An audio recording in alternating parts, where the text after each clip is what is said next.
तर आपले 4 वेद. तर 4 वेद आहेत, ऋग्वेद, सामवेद, यजुर्वेद आणि अथर्ववेद. तर ज्योतिषाला काय म्हटलं जातं? ह्या वेदांचे चक्षु बोलल्या जातात. चक्षु म्हणजे काय? तर डोळे. म्हणजे हे 4 वेदांचे डोळे काय आहेत? तर ज्योतिषशास्त्र आहे. आणि प्रत्येक वेदामध्ये हा ज्योतिषाचे नियम सांगितलेले आहेत. तर आता ह्या वेदांचे अजून 6 मूलभूत अंग आहेत. तर ते 6 मूलभूत अंग कोणते आहेत? तर एक आहे शिक्षा.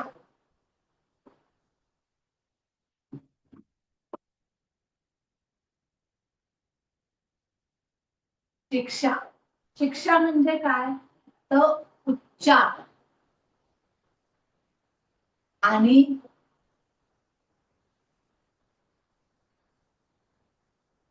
स्वरांचा अभ्यास.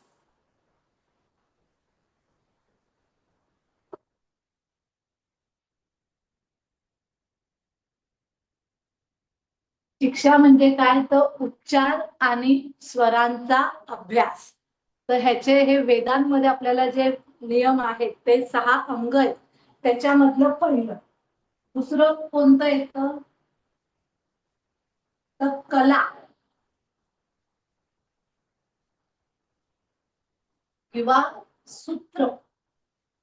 आणि त्याचं हे काय येतं? तर विधी.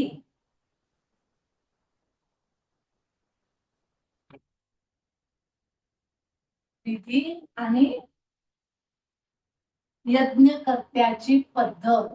विधी आणि यज्ञ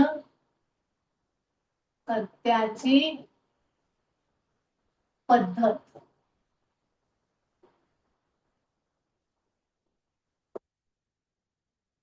तिसरं येतं व्याकरण.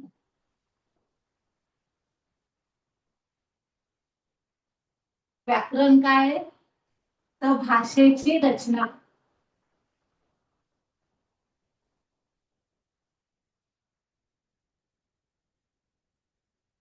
भाषेची रचना. चौथं येतं निरुक्त.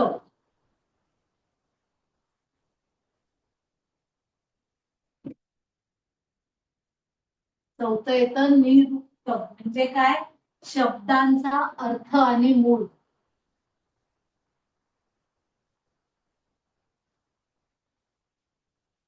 अर्थ आणि मूळ.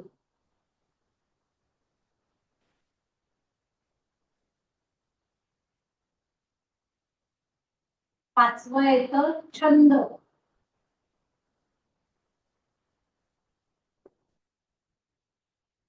छंद मध्ये काय येतं? तर लय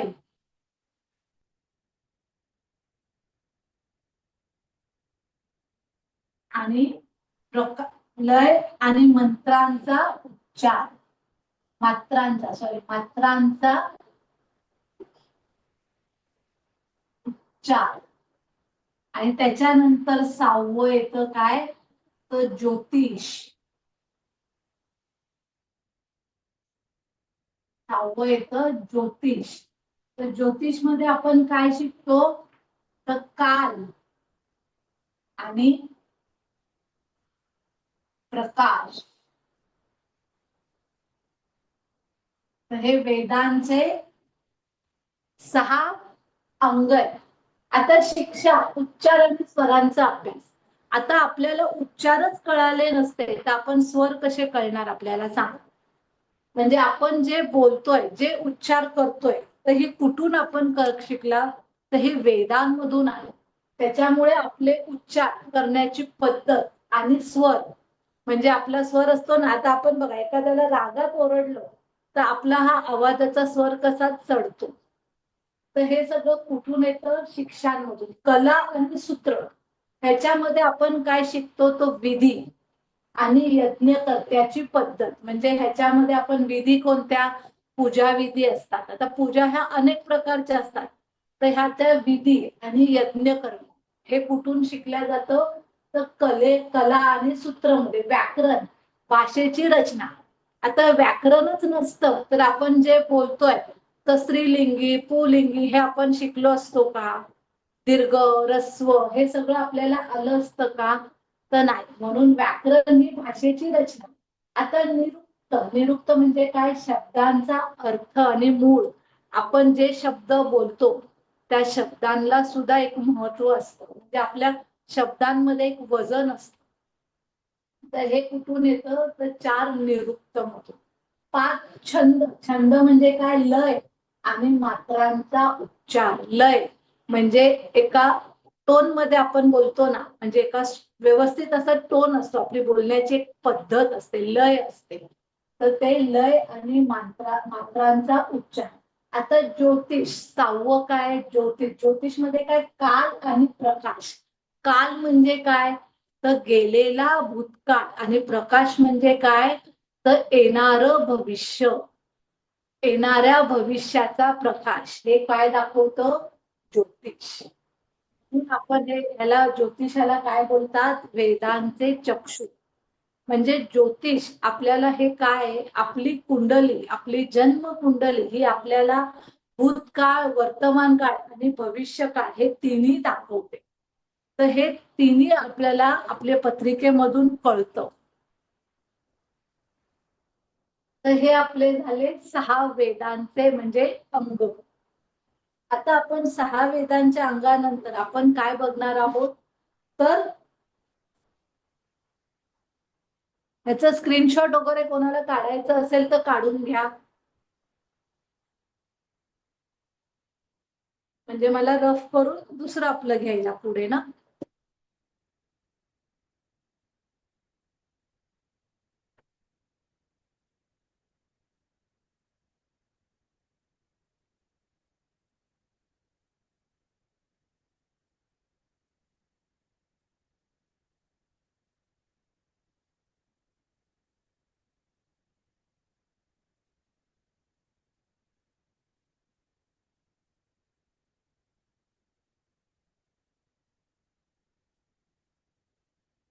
आता ज्योतिषशास्त्र. ज्योतिषाचे एकूण 3 स्कंद आहेत. तर त्याच तीन स्कंद कोणते आहेत? ज्योतिषाचे एकूण 3 स्कंद आहेत. किती स्कंद आहेत? तर 3.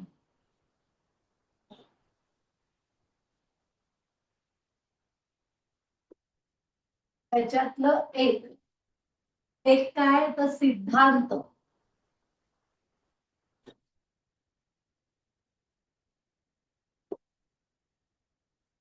2 संहिता.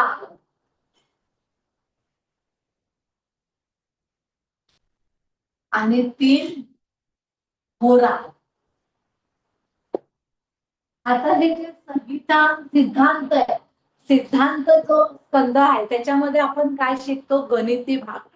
म्हणजे ह्याच्यामध्ये गणिती भाग येतो. म्हणजे तुम्हाला सूर्य, चंद्र, ग्रह हे प्रत्येक ह्याच्यामध्ये गणिती करून ते किती अंशावर आहेत आणि किती कला आहे, किती त्यांनी भोगले, कोणत्या राशीत आहेत, हे सगळं गणिती असतं.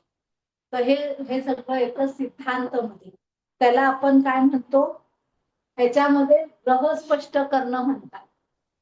आज बाळ जन्माला आलं असेल तर त्याचे जे ग्रह आहेत तर त्या वेळेनुसार त्या ग्रहांचं स्पष्ट करावे लागतात. म्हणजे त्या ग्रहांनी किती, म्हणजे आता समजा कर्केमध्ये चंद्र असेल तर त्या चंद्राने आता कर्केमध्ये जे नक्षत्र येतात तर त्या नक्षत्र हे आपण किती अंशावर आहे, त्या नक्षत्राचं कोणतं चरण आहे, हे सगळं बघितलं जातं इथे सिद्धांत.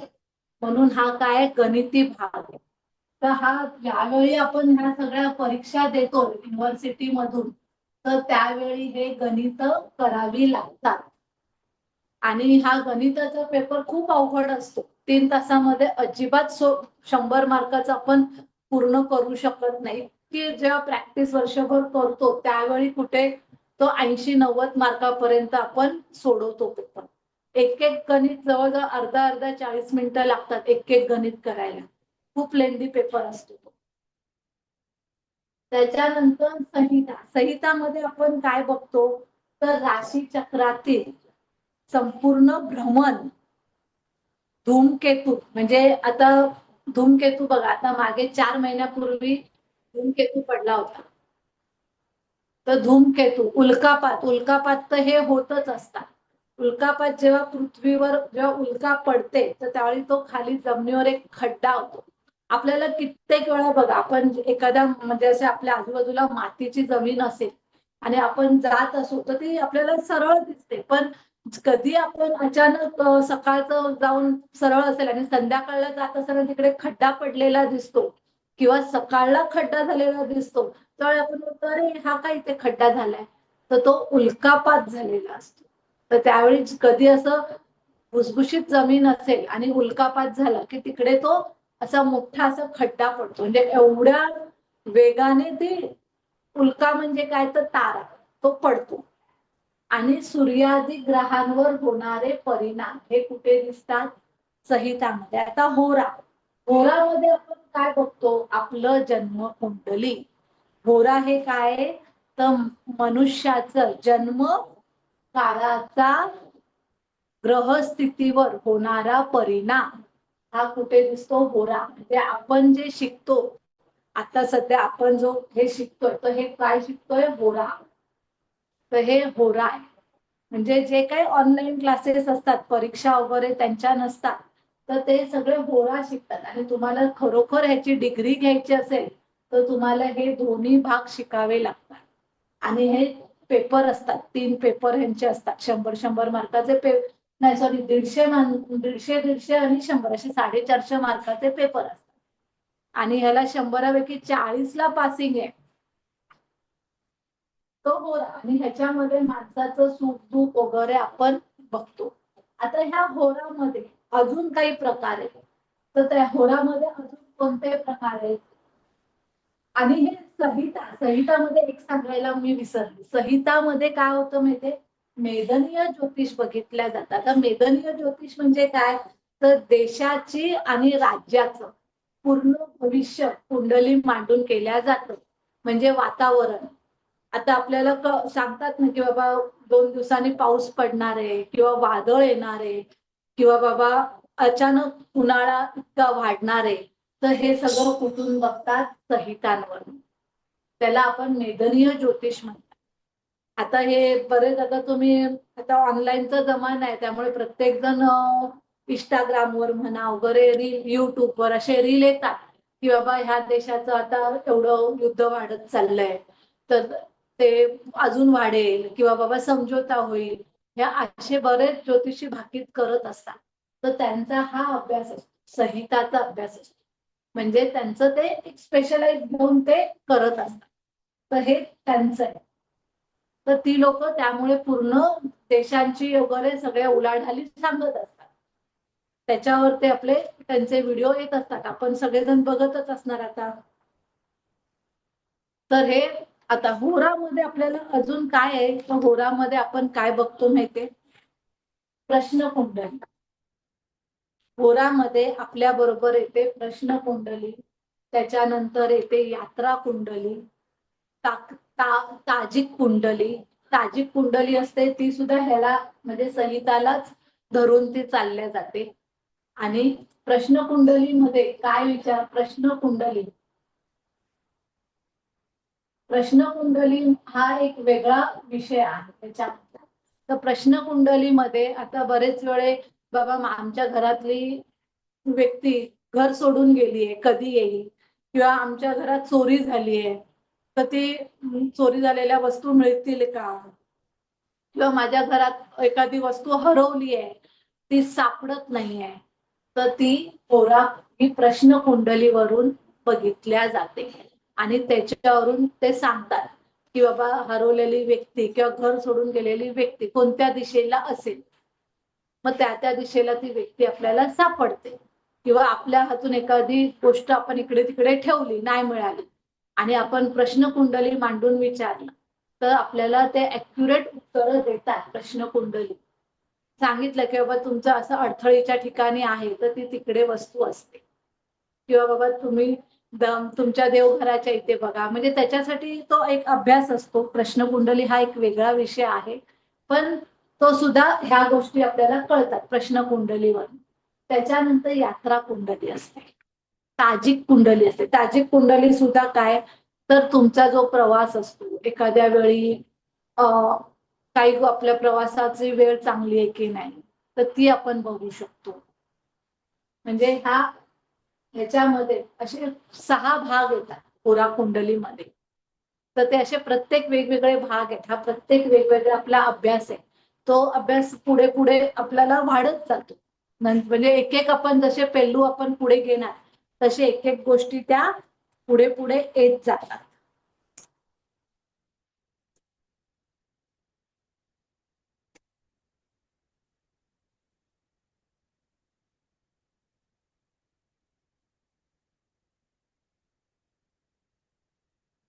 आपण शिकणार आहोत होरा कुंडली.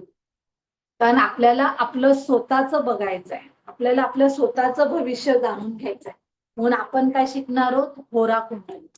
आणि ऑनलाईन मध्ये म्हणा किंवा असं सगळेजण आता होरा कुंडलीत जास्त बघतात.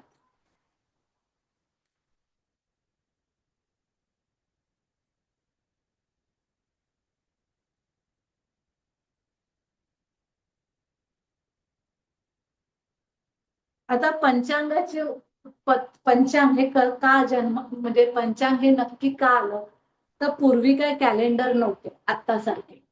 तर त्यावेळी ते पंचांग मांडायचे म्हणजे ग्रह ताऱ्यांचं असं त्यांचं एक त्यावेळच्या जे ऋषी होते किंवा जे ज्योतिष वेद जाणणारे होते ते असे स्वतः एक असं आराखडा मांडायचे आणि त्याच्यावरून ते आणि त्यावेळी पूर्वी पंचांग ह्याचा उपयोग जास्त कशासाठी असायचा तर हवन यज्ञ मोठं यज्ञ याग करण्यासाठीची ग्रहदशा बघायला. त्याच्यानंतर पूर्वी जास्त घड्याळ नव्हते त्यामुळे ते सूर्याचं हिशोबाने त्यावेळी अजूनच बघा आपल्याकडे मिळतं ते एक घटीचं वाळूचं एक मशीन असतं. ती अशी एक हे पूर्ण अशी झाली की मग पुन्हा सरळ करतात त्याच्यावरनं ते घटी मोजायचे. त्याच्यानंतर एक घटी आलं ते असं म्हणजे आपलं आपण हे म्हणतो ना घंगाळ. घंगाळामध्ये बघा पूर्वी अगदी जुनी लोक लग्न जेव्हा लावायचे तर त्यावेळी त्यांचं लग्न लावण्याची वेळ कशी असायची तसं एक मोठं घंगाळ असायचं. त्या घंगाळामध्ये ते अशी एक गोल अशी वाटी ठेवायची बारीक होल असलेली. त्या वाटीमध्ये असं पाणी भरत गेलं आणि वाटी खाली गेली की ते म्हणायचे की लग्न घटिका सुरू झाली आणि मग त्यावेळी ते लग्न लागायचे. कारण त्यावेळी घड्याळ नव्हते पंचांग पण नव्हतं त्यामुळे हे त्यापूर्वी ह्या पद्धतीने सगळं मापन केल्या जायचं. नंतर ह्या गोष्टी आल्या पंचांगाच्या त्याच्यामुळे ज्यावेळी ह्या गोष्टी आल्या तर त्यावेळी त्यांना पंचांगाची 5 अंगे घेणं महत्वाचे वाटले. आता पंचांगाची 5 अंगे आपण काल बघितली कोणती 5 अंगे तर आकाश तत्व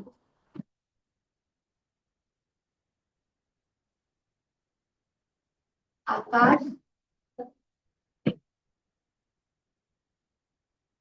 दोन काय अग्नी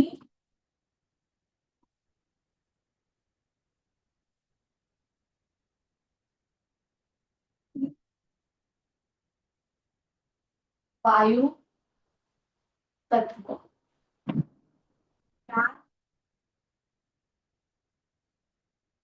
पृथ्वी तत्व आणि 5 जल तत्व. तर हे आपले 5 तत्व आहेत. आता ह्या 5 तत्वांना धरूनच राशी आहे. ह्या 5 तत्वांच्याच 5 म्हणजे 12 राशी. तर आता ह्या 12 राशी कोणत्या येतात तर अग्नितत्वाच्या राशी कोणत्या येतात मेष सिंह आणि धनु ह्या काय जातात अग्नितत्वाच्या राशी. तर वायू तत्वाच्या राशी कोणत्या जातात मिथुन तुला आणि कुंभ हे काय झाले वायू तत्व. पृथ्वी तत्वाच्या राशी कोणत्या जातात तर वृषभ,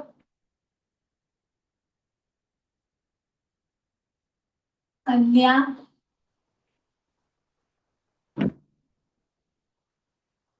आणि मकर या जातात तत्वाच्या राशी. जलतत्वाच्या राशी कोणत्या?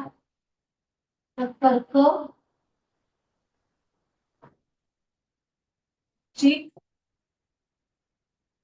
आणि मीन त्या तुमच्या जलतत्वाच्या राशी जातात. म्हणजे बघा हे जे आणि आकाश तत्व, आता तुम्ही म्हणत आकाश तत्वाला रास का नाही? कारण आकाश तत्व हे आपण स्वतः आहोत, म्हणून आकाश तत्वाला रास नाहीये. कारण आकाश तत्व म्हणजेच आपण, आणि आपल्यामध्ये हे चारी तत्व, ह्या चारी तत्वांनी आपण बनलेलो आहोत. त्यामुळे हे बघा राशी सुद्धा आपल्याला ह्या तत्वांनीच घेतल्या.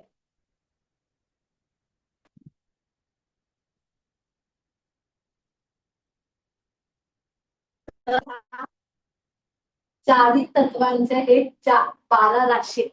आता ह्या 12 राशींमध्ये सुद्धा बघा, आता ह्या प्रत्येक राशीचे तुम्हाला ग्रह माहिती पाहिजे. तर आता आपण ग्रह राशींचे हे लिहून घ्यायचंय की स्क्रीनशॉट घेताय तुम्ही? तर स्क्रीनशॉट घेता तर स्क्रीनशॉट घेऊ शकता.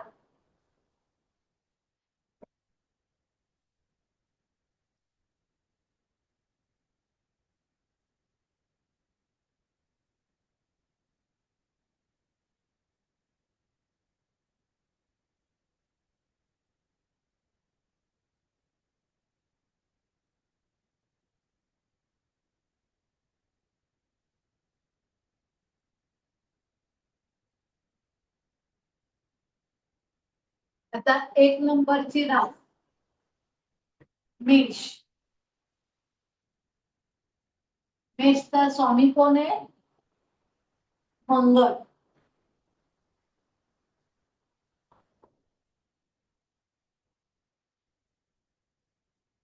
वृषभ. वृषभ ही कोणाची रास आहे? शुक्र.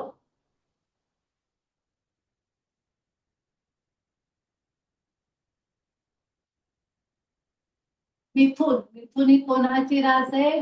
बुध. 4. चौथी रास कोणती येते? कर्क. कर्क ही रास कोणाची आहे? चंद्राची.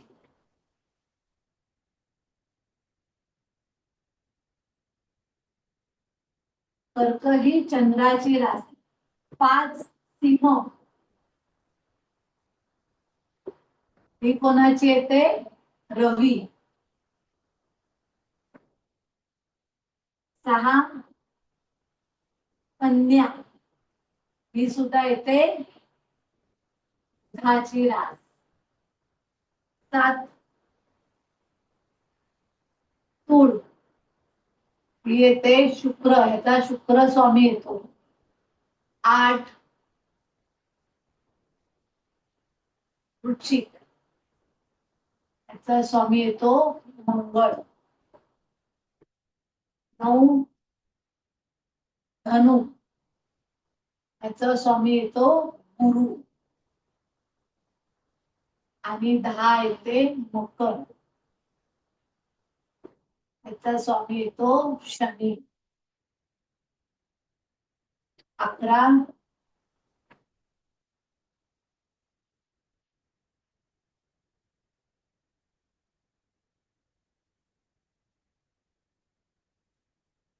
कुंभ, ह्याचा स्वामी येतो शनी. 12वी येते मीन, ह्याचा स्वामी येतो गुरु. आता बघा 2 ग्रह कोणत्या राशीला आहेत? तर एकच ग्रह हा वृश्चिक आणि मेष ह्या राशीचा स्वामी कोण आहे? मंगळ. पण ही कोणती आहे? अग्नितत्व आहे, आणि ही कोणती आहे? जलतत्व आहे. म्हणजे इथे मंगळ एक अग्नीचा आहे आणि एक जलाचा आहे. त्याच्यानंतर शुक्र हा 2 राशींना येतो, वृषभ आणि तुळ राशीला. तर वृषभ कोणती आहे? पृथ्वी तत्व. आणि तूळ काय वायू तत्व. मिथुन बुध हा 2 राशींना येतो, कोणत्या? कन्या आणि मिथुन. तर आता मिथुन कोणते? वायू तत्व आहे आणि कन्या काय? पृथ्वी तत्व आहे. कर्क ही जल आहे, चंद्र आहे.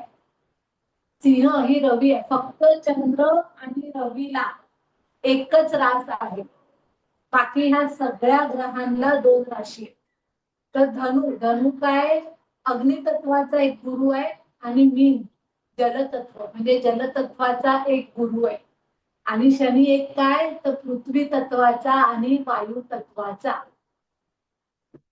असे हे 2 आहेत. आता मग अग्नितत्व म्हणजे काय? अग्नी, आपल्या शरीरामध्ये अग्नी नसते तर आपण ऍक्टिव्ह असतो का? ऊर्जा, अग्नी म्हणजे काय? तर ऊर्जा आपल्या शरीरात. तर अग्नीच नसता तर आपण ऍक्टिव्ह असतो का? नसतो. आपल्यामध्ये काम करण्याची आपल्याला गती नसते, आपल्यामध्ये आळस असता, म्हणजे कोणत्याच गोष्टीमध्ये आपण तरबेज नसतो. म्हणून शरीरामध्ये अग्नी असणं हे गरजेचं आहे. अग्नी आहे म्हणून आपण ऍक्टिव्ह आहे. आता वृषभ ही काय? पृथ्वी तत्व. पृथ्वी तत्वाचं काय असतं? पृथ्वी काय करते? सगळ्यांना आपल्यामध्ये सामावून घेते. पाणी पडलं जमिनीवर तर ती काय करते? लगेच पाणी शोषून घेते की नाही?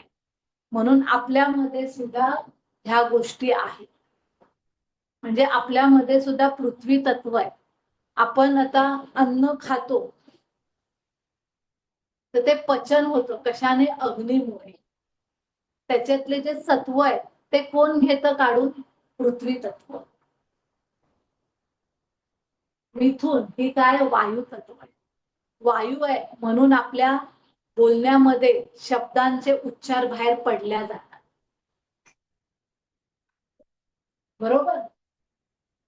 आणि आता हे सुद्धा तसंच आहे, पण ह्यांच्या प्रत्येकाचे गुणधर्म हे वेगळे. आता ही वृश्चिक रास, आता आपण ही वृश्चिक रास पाहायला गेलो तर आपण एक काम करूया, कुंडली टाकते मी, म्हणजे त्याच्यावरून तुम्हाला पटकन समजेल. त्याचा स्क्रीनशॉट काढून घ्या. स्क्रीनशॉट कोणाला म्हणजे असं नाहीतरी असं म्हणजे सांगूनही सांगते तर तुम्ही लिहू शकता मला नोट्स, पण तरी पाहिजे असेल तर काढून घ्या स्क्रीनशॉट.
आपण जी आता ही कुंडली काढणार आहे हिला काय बोलतात?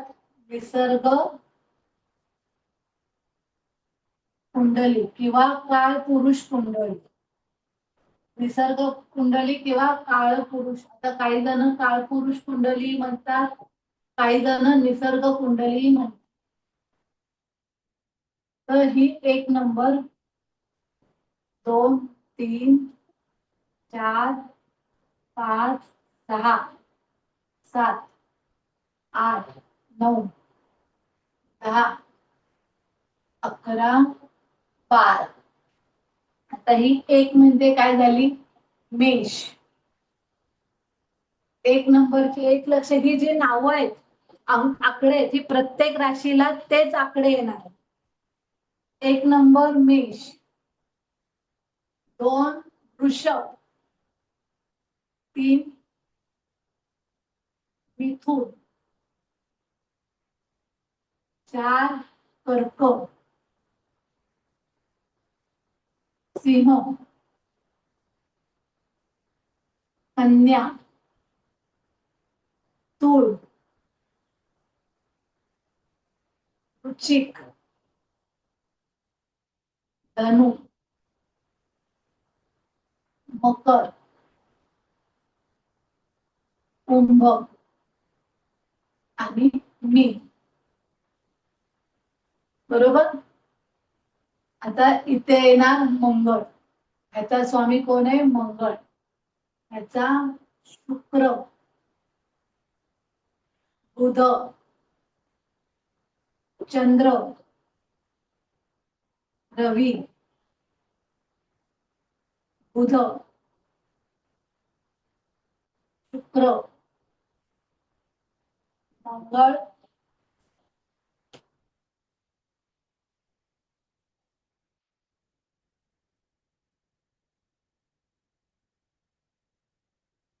गुरु,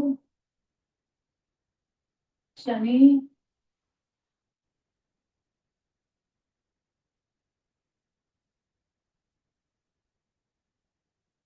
ही झाली तुमची निसर्ग कुंडली. आता पहिल्या स्थानावरून आपण काय बघतो? पहिलं स्थान हे काय? तर आपलं डोकं, डोक्याचा भाग, मेंदू हा कुठे येतो? पहिल्या स्थानात. दुसरं स्थान, दुसऱ्या स्थानामध्ये आपला येतो उजवा डोळा, कसा, तोंड, हे दुसऱ्या स्थानात आहे.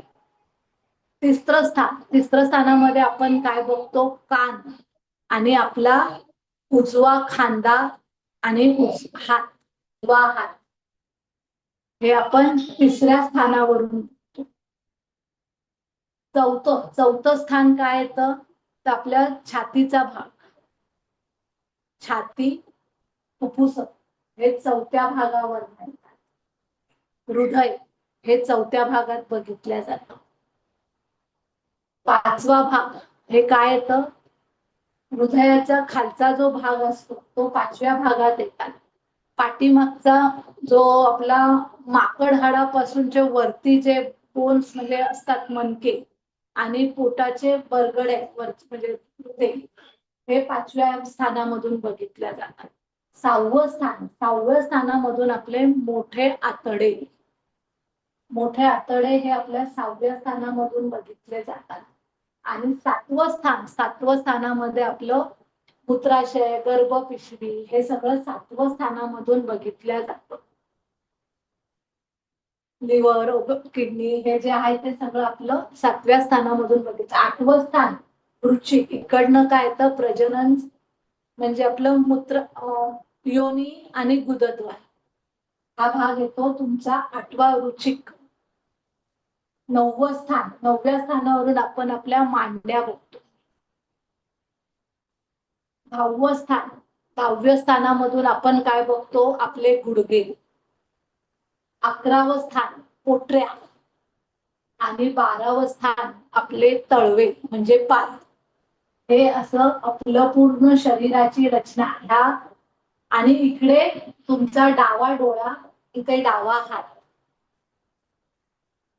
हे आपलं संपूर्ण 12 घरांचं हे आपलं शरीराचा भाग आला. आता ह्याच्यामध्ये हा भाग कोणता येतो? पूर्व. आपल्या डोक्याचा वरचा भाग येतो पूर्व, खालचा भाग येतो पश्चिम, हा भाग येतो इकडचा दक्षिण आणि हा भाग येतो उत्तर. म्हणजे पूर्व, पश्चिम, दक्षिण, उत्तर असे हे 4 भाग पडतात.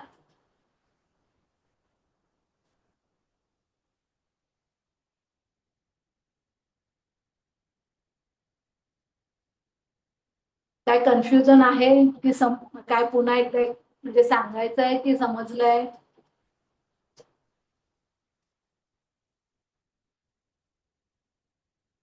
मॅडम जरा थोडा कॅमेरा ऍडजस्ट करा ना, म्हणजे पूर्ण स्क्रीनशॉट काढता येईल. एक मिनिट.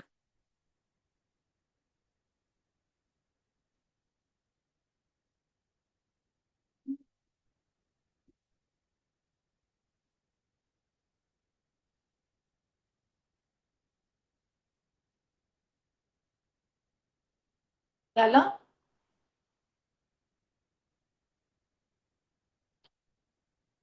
हो हो, थँक्यू. तर हे आपले पूर्ण असे 12 स्थानांमध्ये आपले 12 अवयव आहेत. आता ह्याच्यामध्ये तुम्ही बघाल तर ह्याच्यामध्ये सुद्धा राशी येतात, पुरुष राशी आणि स्त्री राशी.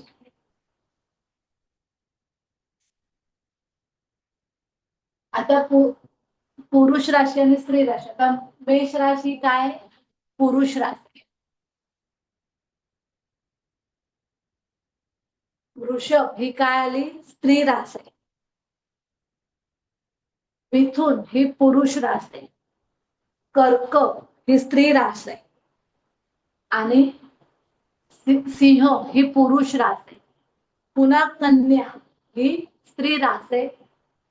7 पुरुष रास आहे, 8 स्त्री रास आहे, 9 पुरुष रास आहे, 10 स्त्री, 11 पुरुष आणि 12 मीन. म्हणजे एक लक्षात ठेवायचं सोपी पद्धत म्हणजे काय, तर जे विषम अंक आहेत ते सगळे पुरुष राशी आहेत आणि जे सम अंक आहेत ते स्त्री राशी आहेत. हे अगदी म्हणजे सोपं तुमच्या लक्षात राहण्यासारखं आहे. म्हणजे 1, 3, 5, 7, 9, 11 ह्या सगळ्या पुरुष राशी आहेत. म्हणजे ह्या काय विषम आहे. सम 2, 4, 6, 8, 10, 12 ह्या सम म्हणजे ह्या काय झाल्या? स्त्री राशी झाल्या. म्हणजे अशा पद्धतीने तुम्ही लक्ष ठेवू शकता. आता तुम्ही स्त्री आणि पुरुष का, तर मेष आहे, मेषेमध्ये मंगळ आहे. तर मंगळ हा कोण आहे माहितीये? एक सोल्जर आहे. आता ठीक आहे, आता सोल्जर म्हणजे आर्मीमध्ये, वायुदलामध्ये आता मुली सुद्धा असतात. पण त्या का असतात? कारण त्यांच्यामध्ये पुरुष तत्व जास्त असतं. त्यामुळे ते धडाडीची कामं करतात. तर तुम्हाला एखादी स्त्री खूप अशी दिसली की बाबा खूप पुढे आहे, एकदम स्ट्रॉंग आहे बोलायला किंवा कोणाला 2 हात करायला सुद्धा ती कमी करत नाही, तर त्यावेळी समजा त्याच्यामध्ये पुरुष तत्व जास्त आहे. कारण परमेश्वराने जेव्हा मानव जन्माला घातला तर त्यांनी पुरुष आणि स्त्री हे दोघांना दिलेलं आहे. म्हणजे पुरुषामध्ये सुद्धा एक स्त्री तत्व आहे. कारण बरेच पुरुष आता बघा, आताच्या काळाच्या नुसार आताचे बघा बरेच पुरुष आहेत, मुलांना खूप छान हँडल करतात. एक स्त्री हँडल करू शकत नाही तसं एखादा पुरुष मुलांना हँडल करतो. म्हणजे त्यांना समजून घेतो, त्यांना भरवणं, झोपवणं ही सरस आजकालची मुलं करतात. मग त्यांच्यामध्ये कोणतं आहे? तर एक स्त्री तत्व त्यांच्यामध्ये हे जास्त जाणवतं. म्हणजे तुम्ही तुमच्या आजूबाजूला किंवा घरामधल्याच लोकांमध्ये ह्या गोष्टी बघू शकता. त्याच्यावरून तुम्हाला अंदाज येऊ शकतो की बाबा ह्याची कोणती रास, म्हणजे आता इकडची जी रास आहे ही रास स्त्री आहे की पुरुष आहे, किंवा त्यांचा चंद्र कोणत्या राशीत आहे त्याच्यावरून त्यांच्यामध्ये तो गुण दिसून येतो. किंवा कोणते ग्रह पुरुष तत्वात आणि स्त्री तत्वामध्ये जास्त आहे, तर त्या हिशोबाने त्यांच्यामध्ये ते राहणीमान तसं ढाळतं. तर त्याच्यामुळे हे सुद्धा आपल्याला महत्वाचं आहे, स्त्री तत्व आणि पुरुष तत्व. तर ही सुद्धा गोष्ट आपण बघू शकतो ह्याच्यात.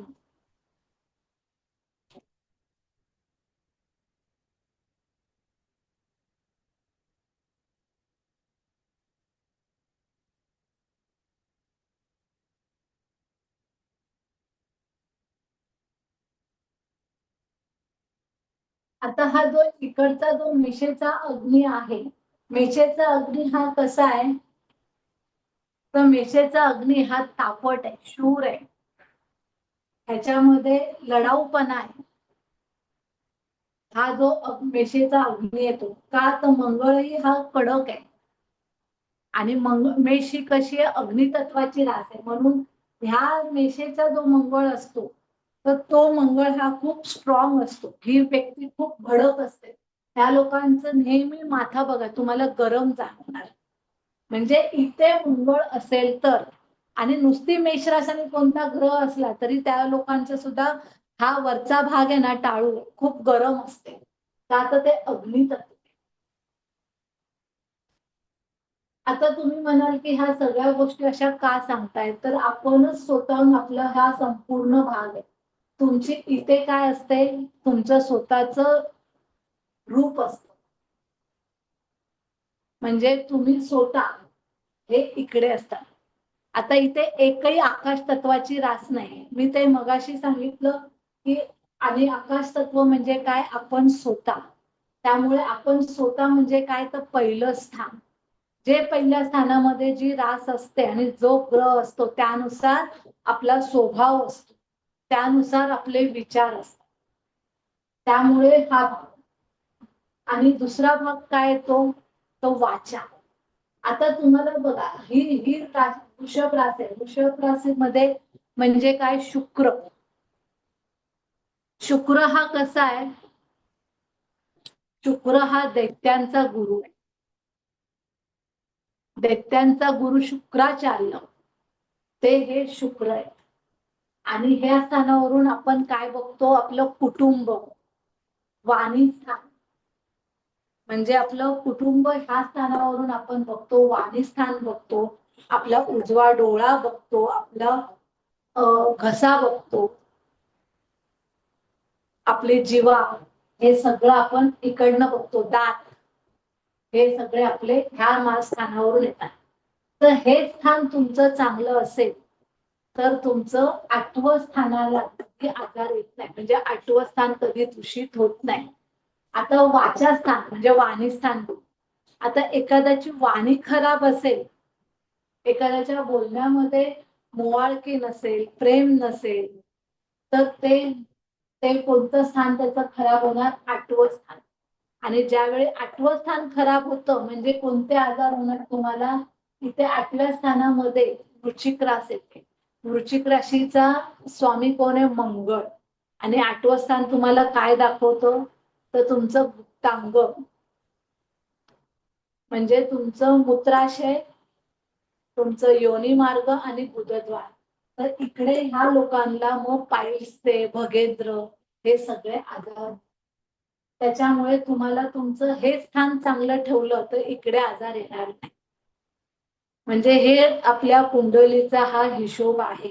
आणि हेच तुम्हाला तुमचं सगळं सांगत असतं की तुम्ही नक्की काय तुमच्या जीवनामध्ये बदल करायचा आहे, तेव्हा तुमचे कोणते आजार होऊ शकणार नाहीत. आता 3रं स्थान हे काय येतं, तुमचे खांदे आणि हात. आता हात म्हणजे काय आलं, तुमचं लिखाण. ह्याच्यावरून आपण काय बघतो, शेजारी, म्हणजे तुमचा शेजारचा, आजूबाजूचा शेजार, त्याच्यामध्ये तुम्ही तुमचे लिखाण म्हणजे साहित्य, काव्य, त्याच्यामध्ये तुमचं लहान प्रवास म्हणजे ट्रान्सपोर्ट, पोस्ट ऑफिस वगैरे, हे सगळं तुमचं इकडनं असतं. म्हणजे तुमचे व्यवहारिक गोष्टी ह्या इकडनं बघितल्या जातात. आणि इथे शेजार. आता तुमचं वायू तत्व तर तुमचं चांगलं असेल तर तुमचं इथे भाग्य सुद्धा. आता इथे लिखाण, लिखाण हात आहे. हात म्हणजे काय झाले, तुमचं कर्म. मग ते लिखाणच नाही होत, ह्या हाताने तुम्ही काय करता, कामं करता, ह्या हाताने तुम्ही मेहनत करता. तर आपण पूर्वी म्हणायचे ना की अरे एखाद्याच्या मनगटात जोर असेल तर तो, म्हणतात ना, शून्यातनं विश्व निर्माण करू शकतो. तर ते हेच. तर ह्या स्थानामधून तुम्ही तुमचं भाग्य बनवू शकता. कारण बरोबर 3ऱ्या स्थानाच्या अगदी समोर तुमचं भाग्याचं स्थान, हे तुमचं भाग्य आहे. 9वं स्थान हे तुमचं भाग्य असतं. म्हणून तुमचं इकडे तुम्ही जी मेहनत करता, म्हणजे तुम्ही सच्चाईने करता, लबाडीने करता, तर त्याचा इफेक्ट तुमच्या भाग्याला येतो. तर बरेच असं म्हणतात, अरे मी एवढी मेहनत करतो पण माझं भाग्यच येत नाही, तर कुठेतरी ते चुकत असणार. त्याच्यामुळे हे भाग्य उजाडल्या जात नाही. चौथं स्थान हे तुमचं आईचं स्थान. चंद्र. चंद्र म्हणजे काय, मन, पाणी. आता हे चंद्र हा आईला का दिलाय? कारण आईचं मन कसं असतं, पाण्यासारखं निस्तेज. आई आपल्या मुलाबद्दल कधी वाईट विचार करते का? किंवा मुलांबद्दल मनामध्ये आडी ठेवून राहते का? मुलांनी किती त्रास देऊन दे, ती तेवढ्या पुरतं दुःख करून ते धुवून टाकते मनात आणि पुन्हा आपल्या मुलावर प्रेम करते. तर हे आहे कर्क. कर्क राशी चंद्राची दिली. आणि कर्क म्हणजे काय माहितीये? संत पाणी. आता हे 3 जे जलतत्व आहेत, हे जल सुद्धा वेगवेगळ्या पद्धतीचे आहेत. हे अग्नी सुद्धा वेगवेगळ्या पद्धतीचे आहेत. 2 अग्नी आहेत, पण ह्याच्यामधले सुद्धा अग्नीचा प्रकार वेगळा आहे, वायू तत्वांचे प्रकार वेगळे आहेत. तर हे चंद्र आहे. चंद्र हा कसा आहे? संत, निस्तेज. म्हणजे एखादं नदीचं पात्र कसं असतं, तसं हा कर्क रास आहे. नदीच्या पात्राप्रमाणे अगदी स्वच्छ, संत. त्याच्यामुळे तिकडे चंद्र दिलाय. आणि चंद्र हा मातेचा प्रतीक आहे. त्यामुळे तुमचा चंद्र खराब असेल तर तुमचं मन बिघडलेलं असतं, तुमचं मन चलबिचल होतं, तुम्ही विचार करताना द्विधा मनस्थिती येते, निर्णय क्षमता कमी होते आणि तुम्ही तुमच्या आईला दुखवलं की चंद्र खराब झाला. चंद्र म्हणजे काय माहितीये? लिक्विड मनी, म्हणजे रोजची करन्सी ही चंद्र आहे. तुम्ही चंद्र चांगला ठेवला तर तुमची करन्सी ही उत्तम राहते. 5वा आला सिंह. सिंह हे काय तुमचं? इकडे तुम्ही आहे ना, 1ली ते 12वी पर्यंतचं शिक्षण हे आपण चतुर्थ स्थानावरून बघतो. पंचम स्थानावरून 12वी ते डिग्री पर्यंतचं आपण शिक्षण बघतो. ह्या 5व्या स्थानावरून संतती, प्रेम, हायर म्हणजे डिग्री एज्युकेशन आणि ह्याच्यामधून आपलं आराध्य दैवत, म्हणजे आपलं प्रत्येक राशीचं एक दैवत असतं, आराध्य दैवत. ते आराध्य दैवत हे तुम्हाला ह्याच्यातनं तारून नेत असतं. त्यामुळे तुमची जी आराध्य देवता असते तिची तुम्ही उपासना केली तर बऱ्याचशा गोष्टींमध्ये फरक पडतो. तर हे तुमचं पंचम स्थान. पंचम स्थानावरून आपण काय बघतो तर प्रेम. प्रेम म्हणजे तुम्हाला तुमच्या नवऱ्याकडनं, मुलांकडनं, आई वडिलांकडनं प्रेम मिळेल का? किंवा प्रेम आहे का? तुम्हाला तो एक मान सन्मान दिला जातो का? हे तुमच्या पंचम स्थानावरून बघितल्या जातं. म्हणून पंचम स्थानामध्ये तुमचं म्हणजे पंचम स्थानामध्ये तुम्ही तुमच्या पार्टनरशी प्रामाणिक असाल तर तुम्हाला कुठे लाभ मिळतो? 11वं स्थान. आता हे 6वं स्थान. ह्या 6व्या स्थानाला काय म्हणतात? रिपुस्थान हे बोलतात. 6वं स्थान हे तुमचं शत्रूचं स्थान. इकडनं तुमचे शत्रू दिसतात. इकडनं तुमचं करिअर, नोकरीचं ठिकाण. 6वं स्थान हे तुमचं नोकरीचं ठिकाण. आता शत्रू म्हणजे कोणते शत्रू माहिती का? षडरूपी शत्रू. तुम्ही म्हणाल शत्रू म्हणजे तुमच्या ऑफिस मधला कोण असेल, शेजारची कोण असेल, तर ते नाही. तुमच्या अंगातले षडविकार ते हे 6ष्ठ भावावरून कळतात.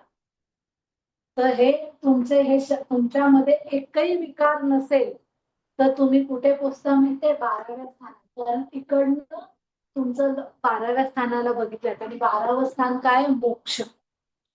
12वं स्थान हे मोक्षाला जाणार आहे. त्याच्यामुळे 6वं स्थान तुम्हाला क्लीन ठेवावं लागतं.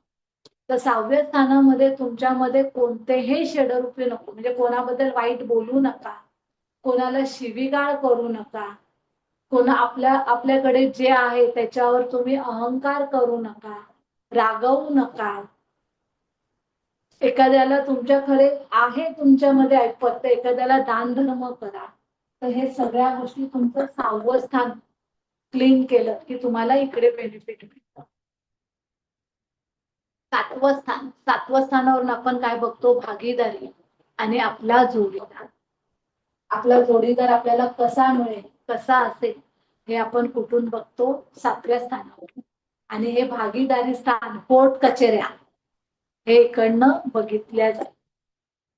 8वं स्थान. 8वं स्थान हे काय? तर तुमची गूढ विद्या. म्हणजे आता तुम्ही जे ज्योतिष शिकताय ते हे 8वं स्थान. म्हणजे आता तुम्ही ते क्लासला आलात अटेंड करताय म्हणजे तुमचं 8वं स्थान तुम्ही ऍक्टिव्ह करताय.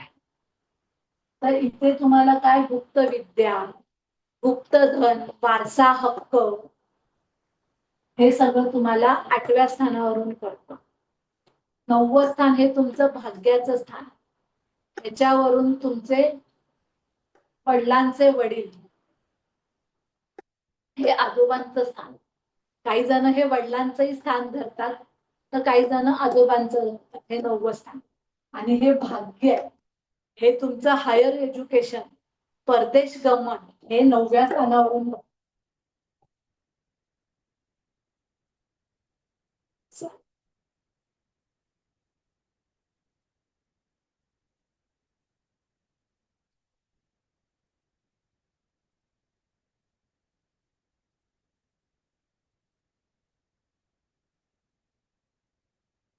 अवस्थान हे तुमचं कर्म. तुम्ही काय कर्म घेऊन आला आहे हे, आणि हे नोकरीचं स्थान म्हणजे 6व्याला हे 10वं पूरक स्थान आहे.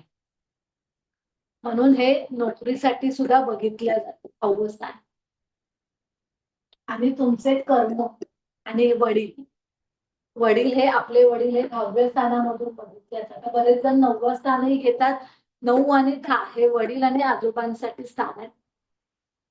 11वं स्थान ह्याला लाभस्थान बोलतात. तर लाभस्थान तुम्हाला कुठे कधी लाभ होतो माहितीये? तुमचे कर्म ज्यावेळी तुम्ही क्लीन करता, तुमचे कर्म चांगले असेल तर तुमचं म्हातारपणामध्ये लाभ मिळतो. लाभ म्हणजे असं नाही की संपत्ती आहे बाबा, मोठा सोनं नाणं अडका, ते नाही. लाभ म्हणजे काय तर मुलांचं सुख, सुनेचं सुख, जावयाचं सुख, हे लाभ. या स्थानावरून मोठा जावई, मोठी सून, तुमचे मित्र मैत्रिणी, जावा, दीर हे सगळे स्थान इकडे बघतात. त्याच्यामुळे तो लाभ बघायचा. नाहीतर तुम्ही म्हणाल लाभस्थान म्हणजे बाबा म्हणजे मला म्हातारपणामध्ये गडगंज पैसा मिळेल, ते नाही. तर म्हातारपणामध्ये उतारवयामध्ये आपल्याला पैशापेक्षा हे महत्वाचं असतं सुख, म्हणून ते लाभस्थानातनं बघितल्या जात. 12वं स्थान हे काय होतं? व्यय स्थान. व्यय म्हणजे तुम्ही इथे जे 6व्या स्थानामध्ये जे शरीर घेऊन चालला आहे आणि इथे जे कर्म तुम्ही चांगले केले नाही तर तुमचं हे सगळं ते काय होतं? व्यय. म्हणजे सगळं गेलं, काही मिळत नाही. हे व्यय स्थान. ह्याच्यामधून आपण हॉस्पिटलायझेशन बघतो. म्हणजे आपलं म्हातारपण आपण कसं घालवणार आहात, हॉस्पिटलला घालवणार आहात, कसं घालवणार आहात ते ह्या स्थानावरून कळतं. पैशाचा व्यय होतो. आता एखाद्याचा पैशाचा व्यय म्हणजे काय? आता एखादी व्यक्ती उतार वयामध्ये हॉस्पिटलला जाऊन आली आणि 15-20 लाखाला फटका पडला, झाला ना व्यय त्यांचा. तर ते व्यय स्थान. नंतर परदेश गमन, तुरुंगवास, ह्या स्थानावरून तुरुंगवास बघितला जातो. म्हणजे तुम्ही समजा इथे 6व्या स्थानात, 8व्या स्थानात, 9व्या स्थानात काय चीट केलं असेल तर तुम्हाला इथे तुरुंगवास. तर असे हे 12 स्थान आहेत. तर ह्या 12 स्थानांना अशा प्रकारे आपण सगळं वाटून दिलेलं आहे आणि त्यानुसार आपण ही पत्रिका बघत असतो. म्हणजे ही निसर्ग कुंडली आहे. आता ज्यावेळी आपण उद्याला बघू की बाबा पंचांगावरनं कुंडली कशी बनवल्या जाते, त्यावेळी तुमच्या लक्षात येईल की इथे ज्या राशी बसतात आणि ग्रह बसतात ते कसे बसतात. पण आपल्याला हा बेस सोडून चालत नाही. हा काय, ही जी निसर्ग कुंडली आहे म्हणजे काळपुरुषाची कुंडली आहे, हा पाया आहे. म्हणजे आपण म्हणतो ना फॉर्म्युला, एखादं सूत्र असतं तसं हे कुंडलीचं सूत्र आहे. हे कायम लक्षात ठेवायचं आहे आणि ह्याच्यावरनच आपल्याला आपली कुंडली सोडवायची असते. तर त्याच्यामुळे हा एक फॉर्म्युला कुंडली आहे. ही काही झालं तरीही आपल्याला विसरून चालणार नाही. म्हणजे एखाद्या घराचा आपण जसा पाया बनवतो तशी ही कुंडली पाया आहे.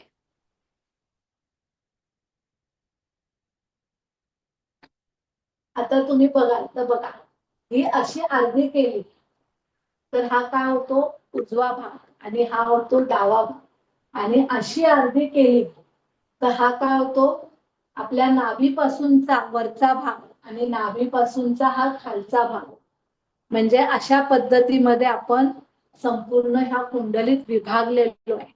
नाभीपासूनचा खालचा भाग तुम्ही बघितला आता इथे आपले काय मोठे आतडे छोटे आतडे नंतर पॅनक्रिया यकृत मूत्राशय ह्या सगळ्या गोष्टी आपल्या कुठे येतात 6, 7, 8 आणि इकडे काय येतात सगळ्या वरच्या गोष्टी. म्हणून ह्या असे फुल्ली मारली तर तुम्हाला हा उजवा भाग डावा भाग हा वरती आणि हा खाली ह्या पद्धतीत आपलं संपूर्ण शरीर आपण इथे ह्या कुंडलीत बसवलेलं आहे. समजलं का? कोणाला क्युरीज नसतात का? कोणाला म्हणजे मला आहे क्वेरीज, पण म्हटलं की तुम्ही बोलत होतात ना म्हणून. मला एक विचारायचं होतं प्रश्न. तुम्ही मगाशी म्हणालात की परदेश गमन 12व्या ह्याच्यासाठी, तर त्याचं थोडं एक्सप्लेन कराल का? नाही, परदेश गमन हे 12व्या पेक्षा 9वं स्थान, मेन 9वं स्थान तुमचं असतं. परदेश गमन बघण्यासाठी 9वं स्थान असतं आणि त्याच्यानंतर त्याच्या जोडीला अजून द्वितीय स्थान जातं, सप्तम स्थान जातं. म्हणजे ते त्याचे नियम वेगळे आहेत. आपण हे सरासरी घरं बघतोय फक्त. ज्यावेळी आपल्याला परदेश गमन बघायचं असतं तर त्यावेळी इतर ग्रहांच्याही दशा आणि ग्रहही बघावे लागतात. हे पण आपल्याला मेन 9व्या स्थानावरून आपल्याला कळतं की बाबा आपली म्हणजे जातक हा अभ्यासासाठी बाहेर गावी जाणार आहे की जॉब साठी जाणार आहे की फक्त काही जण कसे असतात मीटिंग साठी म्हणजे असे जातात 2 दिवस 4 दिवस, तर काही प्रोजेक्ट साठी जातात. तर हे सगळं 9व्या स्थानावरनं असतं. पण 9व्या स्थानाबरोबर बाकीची स्थानं असतात. तिसरं स्थान एक मी सांगितलं तुम्हाला प्रवासाचं आहे. म्हणजे तिसऱ्या स्थानावरून तुम्ही लहान प्रवास बघू शकता. हे आणि व्यय स्थान हा परदेश गमन दाखवतो.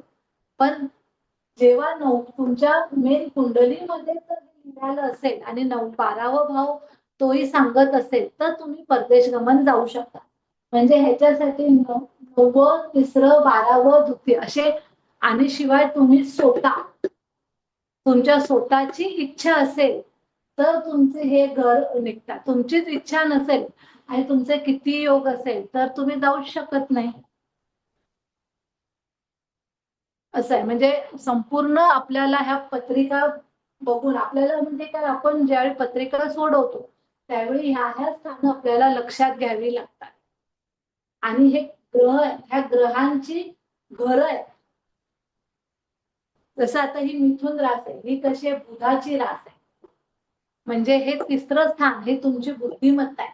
आता तुम्ही त्या मागचे मी पहिले जेव्हा लेक्चर आपले झाले होते, आता बघा टॅरोचं लेक्चर झालं आपलं, ह्याच्या आधी एक ज्योतिषशास्त्राची पूर्ण 7 महिन्याची आपली एक बॅच होऊन गेली. तर त्यावेळेस मी सांगितलं होतं की तुम्ही स्वतः लिहा, मी सांगते ते तुम्ही लिहा. का लिहा?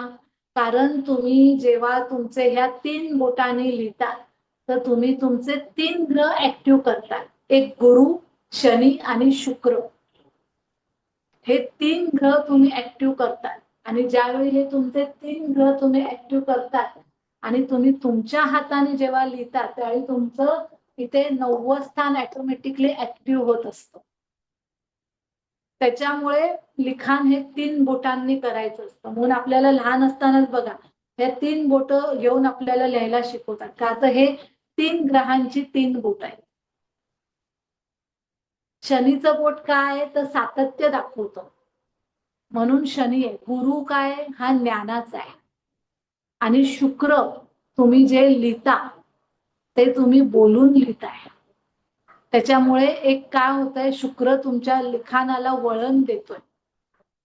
आणि 4थं ऑटोमॅटिकली तुमचा मेंदू ऍक्टिव्ह होतोय. म्हणजे तुमचं पहिलं स्थान आणि 9वं स्थान ऍक्टिव्ह होतोय. म्हणून त्यामुळे सांगत असते की तुम्ही नोट्स स्वतः लिहा. मी पीडीएफ वगैरे का देत नाही त्याचं कारण हे. पीडीएफ दिलं तर काय करतात प्रिंट आउट काढतात आणि कपाटामध्ये रद्दी ठेवतात. ते वाचल्या जाते का? नाही, तशीच पडून राहते. त्यापेक्षा तुम्ही जे मी बोलते ते तुम्ही तुमच्या भाषेत लिहा. तुम्ही तुमचं 9वं स्थान ऍक्टिव्ह करा. समजलं का? हो मॅडम. अजून काय आहे?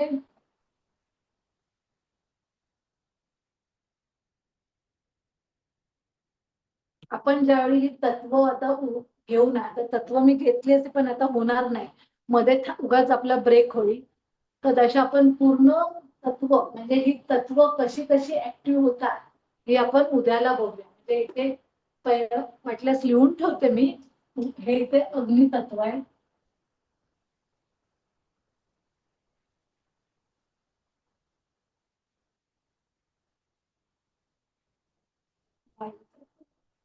जल, अग्नी, पृथ्वी, वायू, जल, अग्नि, पृथ्वी, वायू आणि जल. आता तुम्हाला उद्या ज्यावेळी आपण हे तत्व घेऊ तेव्हा तुमच्या लक्षात येते की प्रत्येकाच्या समोर एक असे तत्व आलेले ते प्रत्येक तत्व एकमेकांना पूरक आहे. त्याच्यामुळे त्या राशी तशा बसल्या आहेत.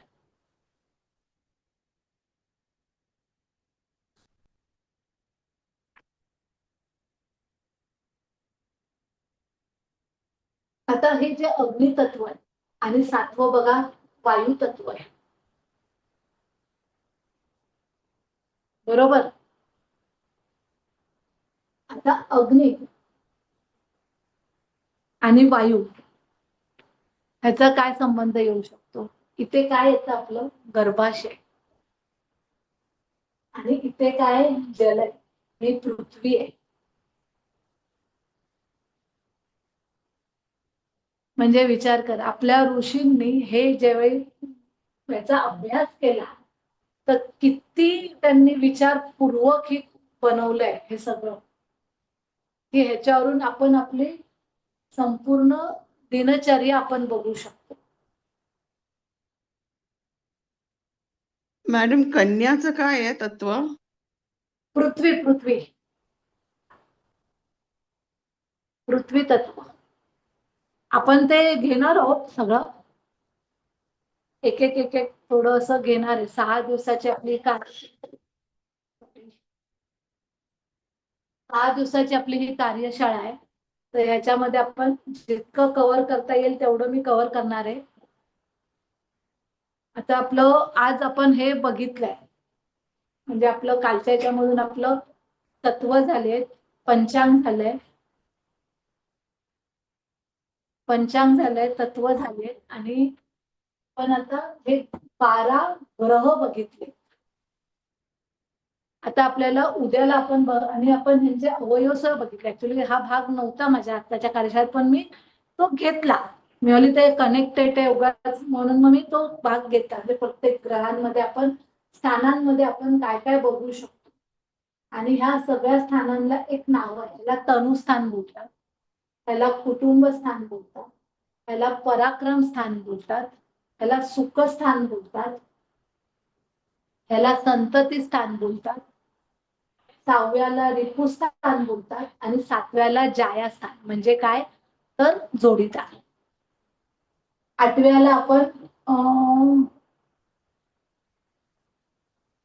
8व्याला मृत्यूस्थान बोलतात. सॉरी, 8व्या स्थानावरून आपला मृत्यू आपण बघतो म्हणून 8वं स्थान हे मृत्यू स्थान.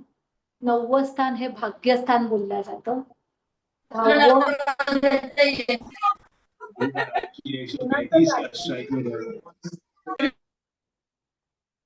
स्पीकर बंद करा. 10व्या स्थानावरून हे कर्मस्थान बघितलं जातं. 11 लाभस्थान आणि हे व्ययस्थान असे हे 12 ग्रहांची 12 नावं आहेत.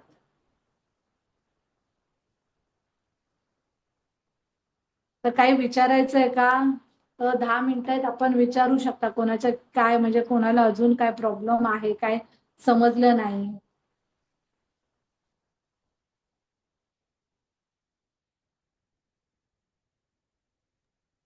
परत एकदा तुम्ही ते ह्याचं रिपीट केलं तर चालेल, म्हणजे आपलं डोकं आणि तुम्ही म्हणालात ना उजवा डोळा वगैरे असं सगळं.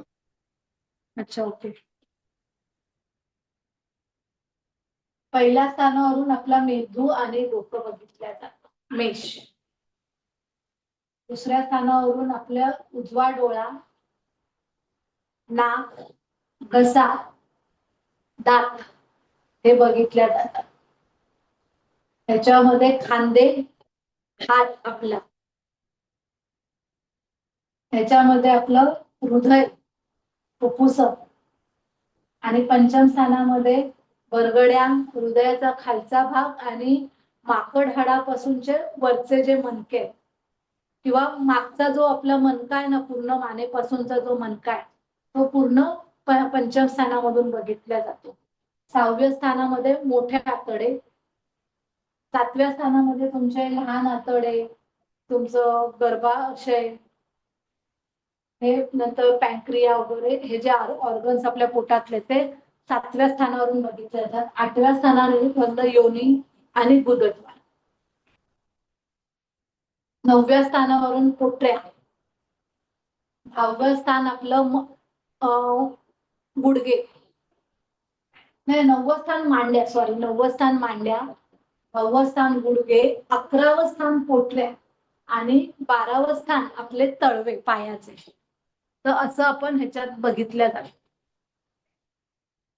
आता ह्याच्यामध्ये सुद्धा अजून बऱ्याच गोष्टी आहेत, म्हणजे ग्रह उच्च नीच्च असे बघितल्या जातात. ते आता आपण उद्याच्या भागात वाटल्यास तो थोडाफार भाग मी घेईल, म्हणजे सिलेबस मध्ये नाही आहे पण मी घेईल थोडासा तो भाग, कारण तेवढंच तुम्हाला अजून थोडंफार जास्त कळेल.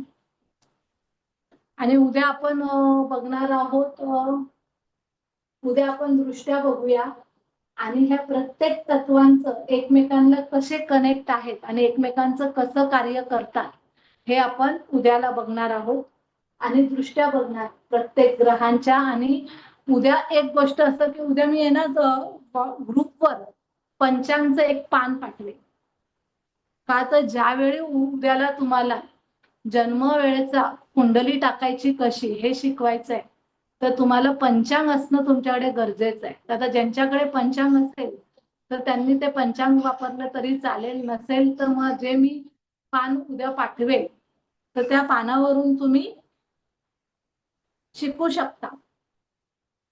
म्हणजे वाटल्यास त्याची प्रिंटआउट काढून आणा त्या पानाची, किंवा तुम्ही लॅपटॉपवरनं जॉईन होत असाल तर मोबाईल मध्ये ते ओपन करून बघू शकता.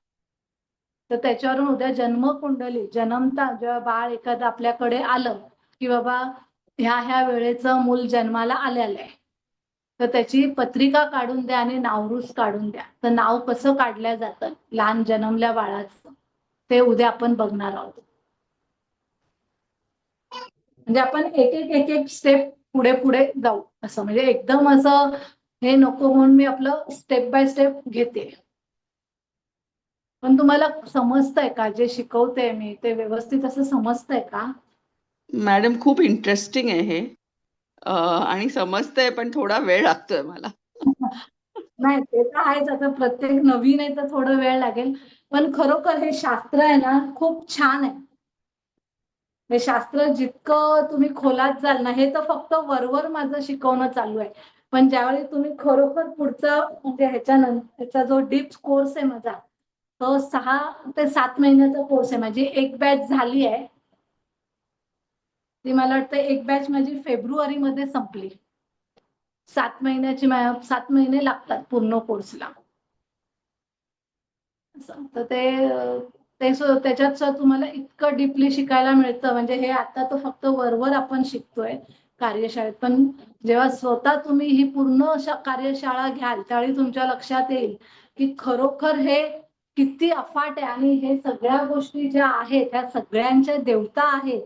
हे जे 4 तत्व आहेत ह्या 4 तत्वांच्या देवता आहेत, आणि ह्या आपल्या देवता रोज आपल्याला कशा उपयोगी पडतात आणि ह्या देवतांचा आपण कसा उपयोग करून घेऊ शकतो आपल्या चांगल्या कामांसाठी, हे सगळं आपलं डीप आपली जेव्हा कार्यशाळा चालू होईल त्याच्यामध्ये आपण ते सगळं बघणार आहे.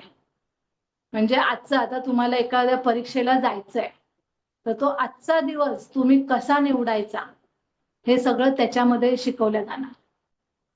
म्हणजे दिवसाची जी तिथी असते, करण असतं, योग असतो, वार असतो, म्हणजे आपला जन्मवार, जन्मयोग, जन्मतिथी, जन्मकरण, नक्षत्र ह्या सगळ्यांचा मेळ बसवून आपण आपल्या चांगल्या कामाची सुरुवात कशी निवडू शकतो.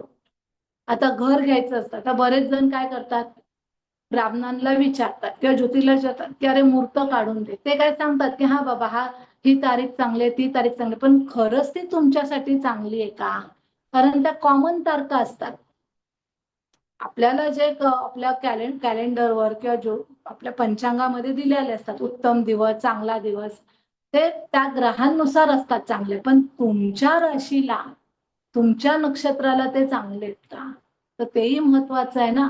आता आपण बघितलं, चला चांगला दिवस आहे म्हणून आपण जाऊन घर बुक केलं, पण त्यावेळेचं नक्षत्र तर तुमच्यासाठी चांगलं नसेल, तर तुम्ही एवढी आजच्या तारीखला आज एवढी करोडोची प्रॉपर्टी घ्यायला जाताय आणि तिकडे जाऊन तुम्ही फसलात, तर समजा बिल्डर तुम्हाला लवकर दिलं नाही, बोलल्याप्रमाणे त्याने अजून 2-4 वर्ष लावले, किंवा मध्येच समजा काय गव्हर्नमेंटचा किंवा त्यांचा काय प्रॉब्लेम झाला आणि तुमचे पैसे अटकले, तर अशा बऱ्याच केसेस होतात. आपण गाडी घेतो, आता बघा ह्यावेळी जी अक्षय तृतीया होती, आता बरेच जण म्हणतात अक्षय तृतीयाला गाडी घ्यायची असते किंवा नवीन ग्रह प्रवेश करायचा असतो, पण अक्षय तृतीया ही मंगळवार, शनिवार, रविवार आली तर ह्या गोष्टी कधी करू नये. हा, तुम्ही असं म्हणजे नवीन एखादा कपडा घ्या, दागिने घ्या, पण एवढी मोठी गोष्ट म्हणजे घर किंवा गाडी ही शक्यतो मंगळवार, शनिवार, रविवार ह्या वाराला कधी घेऊ नये, कारण हे तिन्ही वार हे पापग्रहांचे आहेत. त्यामुळे ह्यावेळी अक्षय तृतीयेला तरी लोकांनी ह्या गोष्टी टाळल्या. मी ह्याच्यावर व्हिडिओ खरं टाकणार होती, पण मला वेळ नाही मिळाला, त्याच्यामुळे राहून गेला. नाही तर मी हा व्हिडिओ टाकणार होते की अक्षय तृतीया कधी कोणत्या दिवसाला आली आणि कोणते नक्षत्र असल्यावर तुम्ही ह्या गोष्टी घेऊ शकता, घर किंवा गाडी. म्हणजे ह्या सगळ्या गोष्टी आपण ह्या मोठी जी कार्यशाळा, आपली जी 7 महिन्याची कार्यशाळा चालू होणार आहे, त्याच्यामध्ये आपण हे सगळं शिकणार आहे, म्हणजे जेणेकरून तुम्ही तुमच्या स्वतःसाठी तरी बघू शकाल. कारण आपल्या परीक्षा आपल्या असतात, काही वेळ आपल्याला इंटरव्ह्यूला जायचं असतं, तर इंटरव्ह्यू साठी सुद्धा तुमची वेळ ही खूप महत्वाची असते. घरातनं बाहेर पडतानाची वेळ ही महत्वाची असते. शिकण्यासाठी जुनं पंचांग चालेल का मॅडम? काय जुनं पंचांग असेल तर चालेल का मॅडम? मला आवाज स्पष्ट नाही आला. जुनं पंचांग असेल तर चालेल का? कोणत्या सालचं आहे? 2 वर्षापूर्वी. नाही ना, आता मी ह्या 2026चं पंचांगामधून शिकवणार ना. बरं, ठीक आहे. मी पंचांग तुम्ही घेतलेलं चांगलंच असतं. पंचांग ऍक्च्युली प्रत्येकाच्या घरी असावं, कारण बऱ्याचशा गोष्टी तुम्हाला स्वतःच तुम्हाला कळतील की पंचांगामध्ये तुम्हाला कोणाला असं विचारायला जायची गरज नाही पडणार. मी हे व्हॉट्सअपवर टाकून देईल पान, उद्या सकाळपर्यंत मी पंचांगाचं ते पान टाकून देईल तुम्हाला, तर तुम्ही त्याच्यावर ते बघूनही तुम्ही करू शकता. म्हणजे जेव्हा मी सांगेल तर त्या हिशोबाने तुम्ही समजून जाईल तुम्हाला पत्रिका कशी, म्हणजे कुंडली कशी बनवतात ती.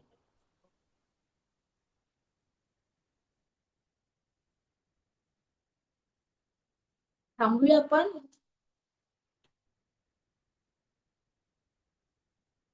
हॅलो मॅम, उद्या किती वाजता म्हणालात तुम्ही? उद्या दुपारी म्हणते 3:30ला. शनिवारी तर सुट्टी वगैरे असते बऱ्याच जणांना, शनिवार रविवार, आणि मग संध्याकाळून कोणाला बाहेर वगैरे जायचं असेल तर मग त्यामुळे आपलं संध्याकाळी 3:30 ते 5 घेतलं असतं उद्या आणि परवा. चालेल मॅडम, 3:30 ते 5 चालेल. आणि मग सोमवारले पुन्हा आपण 8:30लाच घेऊया रात्री.